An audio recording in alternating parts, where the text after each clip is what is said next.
Welcome to this week's edition of Coach Prep. Coach Don and I are here in the Cherokee Batting Range podcast studio getting ready to record episode number 100. We're going to talk about helping young players be more accurate throwers. And so we've got a couple of things we're going to talk about with that. Before we do that, let's talk about our sponsors. First, the Anderson Bat Company. Everything Fast Pitch is very proud to have Anderson Bat Company as our presenting sponsor. Anderson Bat Company is using the latest and greatest bat technology to corner the market in the fast pitch world. They have the -9 Rocket Tech, the -10 Carbon, and the -11 Carbon Light. Anderson Bat Company is using this technology to put a high-performing bat in the hands of hitters that really know the difference between a good bat and a great bat. We're also working with Anderson to provide a discount for all of our listeners. Go to the Anderson Bat Company website and order your bats. Use the EFP20 discount, which is for everything fast pitch, and you'll get a 20% discount. It's a great way for you to save a little bit of money on a great bat and also help support everything fast pitch at the same time. And make sure you take advantage of that EFP20 discount. It helps you get a savings, and it definitely helps us with everything fast pitch and coach prep. Let's also talk about patreon.com. Go to patreon.com/everythingfastpitch. If you're in a position to become a patron, Coach Don and I would really appreciate your support.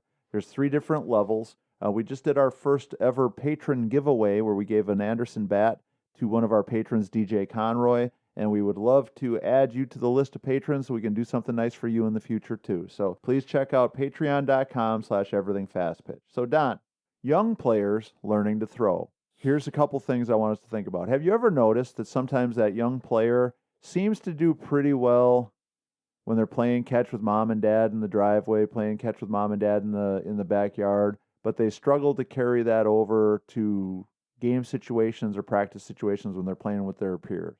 No, I think that's definitely an issue that we need to try and work harder in practice to make game time easy. Right. Well, and one of the things that I think is part of the problem, and this is one of those common sense things, but because it's common sense, sometimes I don't think it's common practice. It slips by us. Yeah. It's great for me as a dad or for a mom, somebody that's maybe got a little bit of experience, maybe played a little ball, to go out in the yard and play catch, go out in the driveway and play catch with their kids.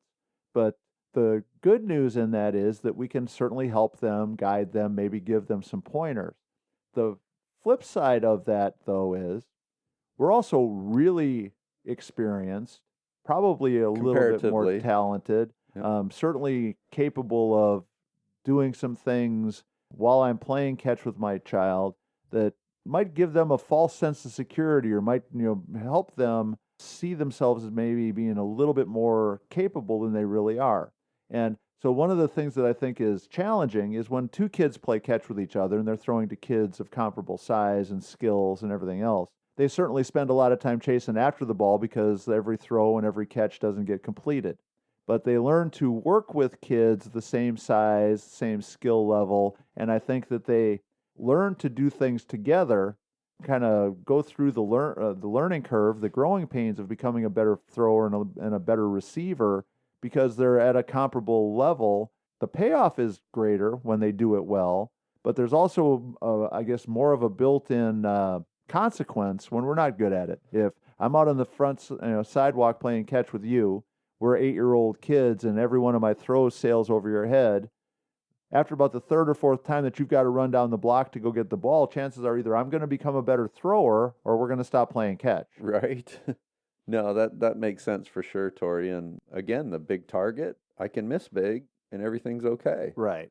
Some people talk a little bit about aiming small, miss small. Right. So if we can have that tiny target or that tiny desired outcome, then when we miss, it's just going to be very minimal. Right. That's a huge part of the game for young players, right? Is throwing and catching. Yeah. And I don't want the parents to stop playing catch with their kids. That's not the point. Honestly, I wish you all would go out and play catch with your kids. More often. More often and as often as you possibly can. Because, we talk about all the time that throwing and catching is one of the greatest weaknesses in the history of this game. And it continues to get worse, not better. But so here's a challenge for you. Next time you're going to go out in the yard and play catch with your kid, after everybody's warmed up a little bit, let's throw a little challenge at them.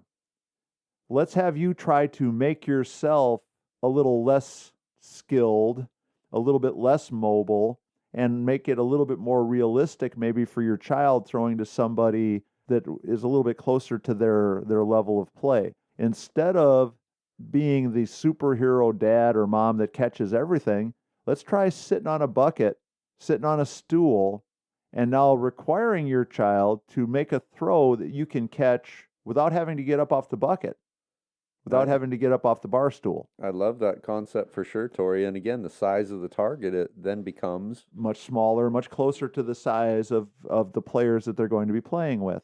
And just for fun, you can add in the can't leave the bucket. right, you can't leave the bucket, and if you can't catch it, you don't chase it. Right.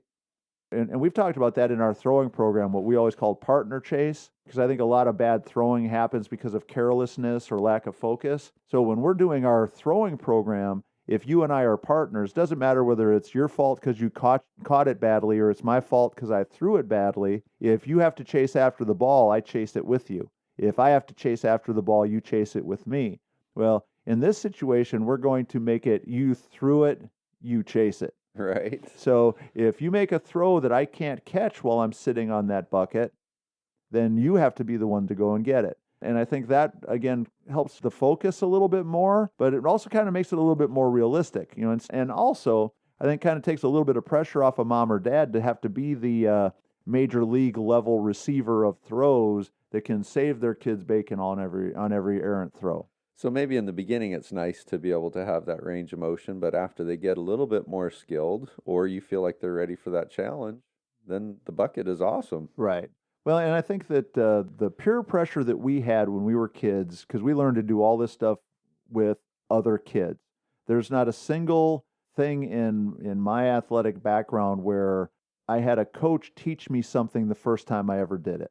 You know, when we went to baseball tryouts, we'd already been playing backyard baseball and alley baseball and going down to the park. You know, one of the things that I miss for our current athletes, when we were kids, if there were three of us sitting around, didn't have anything to do on a summer day, we would grab our bats and gloves and a couple of baseballs, and we would go down to the park and pray that there'd be some other kids there. And if there were, great, we might play 3-on-3, we might play 6-on-6, we might play burnout against the side of the building. But we would figure out something that felt like playing baseball. And we learned a lot because we had to improvise. But one of the things that I can tell you for sure is that the best lessons I ever learned were because of the peer pressure of my friends holding me to a higher standard. If my throwing was bad, I wanted to get better at it and get better at it fast because I didn't want to be the last kid picked. Right. Or be the odd person out. If we got there and there were 13 kids, there was a chance the 13th kid might not get to play. That was always a possibility. Or you'd have to be the permanent defensive player. You'd never get to hit. You'd be on defense for both teams. Permanent right fielder. You'd have to play right field, for both teams because, it was 6 against 6 and you were the 13th kid. And so all of that made me want to work harder and to do better so that I'd get a chance to play and that they'd want me to be on the team and that I'd have a chance to have a little bit more fun. Much more so than a coach teaching me how to throw. I learned how to throw because if I didn't throw it well enough, I didn't get to play in the games. I didn't have a coach when I was very little teaching me how to hit. I learned how to hit because if I didn't get hits, I didn't get to play in the games. I think we need to kind of simulate some of that stuff for our kids now, especially our younger players. If you're going to go out and play in the yard, that's great. Do that every single day. But for certain parts of it, try to make it feel a little bit more realistic, a little bit more challenging, so that our kids are really learning a little bit more that will relate then to when they're playing with kids their own size and skill level. So if you've got a 6 or 7-year-old that's just learning how to throw, that's awesome. Go out there and teach them how to throw and try to teach them as much as you can about doing it well, but then give them a 6-year-old size target to throw to sometimes. Give them a 6-year-old skill level receiver so that if the ball's not within a couple inches of your glove, chances are you're not going to catch it. And I think that's going to help quite a bit. I know I always wanted to be on the side that had the fence, Tori. So we didn't have the you threw it, you chase it.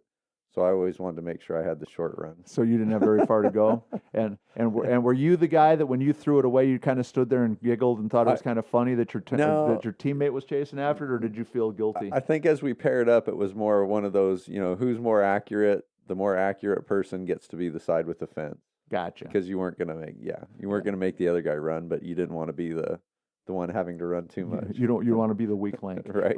But the whole idea of not being the weak link has some value, right? And knowing that there's a little bit of competitive juices flowing when you're doing some of this stuff. And again, for the parents that are doing it, and it doesn't have to be every throw, doesn't have to be every day, but if we want to help our kids be more accurate when they're throwing to kids of comparable size, every once in a while we've got to challenge them with that opportunity so that they get better at it, and all of a sudden it starts to become more comfortable and less intimidating. Well, in the last episode of Everything Fast Pitch, we had Keep Fun and Fundamentals, right? Right. And talked about trying to create games and fun activities that can keep it fresh and keep it exciting. And this is another way, that we can try and spice things up. If we put a piece of colored tape on a chain link fence and, hit the blue, hit the red, hit the yellow, and give them small targets to try and shoot for, we can keep it fresh and keep it fun and see what they can do. Yeah, but so I think that there's a lot to be gained from getting out in the yard and doing as much of the stuff as we can, getting out in the, with the kids and playing catch with them and working with them on their throwing. But let's just make sure that we're doing the things that are helping them get better instead of just showcasing your adult skills to do all this stuff. To vacuum them all in. Yeah, I mean, and there's nothing wrong with if you're a mom in the beginning. If you're a mom that played softball and has some skills, there's nothing wrong with you showing that off a little bit. But let's make sure that we're not being so busy showing off how amazing we are that the kids get to stay bad. Right? Yeah, we don't want them to stay bad. After they're warmed up, like you said, hey, now the challenge is on. And then one other thought too, Don, especially even when we take that to the practice setting, because a lot of times, especially with younger teams, we don't always have a lot of extra kids. So there'll be times that you'll see a coach has to catch up behind home plate or might go to first base and receive throws, might have to fill in and do some stuff. And again, it's okay to show off a little bit because we all have that in us. But if you're over there scooping every throw at first base, like a major league first baseman, or if you're back there catching, balls getting thrown in from the infield to hit the next round of ground balls, looking like a major league catcher, saving all these plays. Again, I think that's an opportunity that we need to make sure that we're keeping it real for the kids that are making those throws, and to try to keep it as realistic and game-like as we possibly can. And again, it's okay to show off a little bit, but we're not there to see you look like a major league first baseman. We're there to help the kids throw it to a 8-year-old first baseman and have a chance for the 8-year-old to catch it. So push them to the level that they would be seeing in a game. As much as you possibly can. Yeah. Yeah. I think there's a lot of good stuff in there about ways that we can help our kids become better throwers and receivers, because we definitely need to see that grow in our game. Hey, so throwing and catching makes a huge difference. It's a whole lot more fun when those two things happen consistently. Please make sure you check out our sponsors, Anderson Bat Company and patreon.com/everythingfastpitch. As always, if you have questions, ideas, or suggestions, reach out to us at fastpitchprep@gmail.com or everythingfastpitch@gmail.com. Coach Don and I are always looking for ideas and topics, things that we can talk about. If you're an Everything Fast Pitch listener, we're always looking for players of the week. So make sure you check out the fastpitchprep.com website, tons of information, and the easiest way for you to order your Square Cuts training discs. So for Coach Don McKinley, this is Coach Torrey and our producer Stan Lewis saying thanks for listening to episode number 100.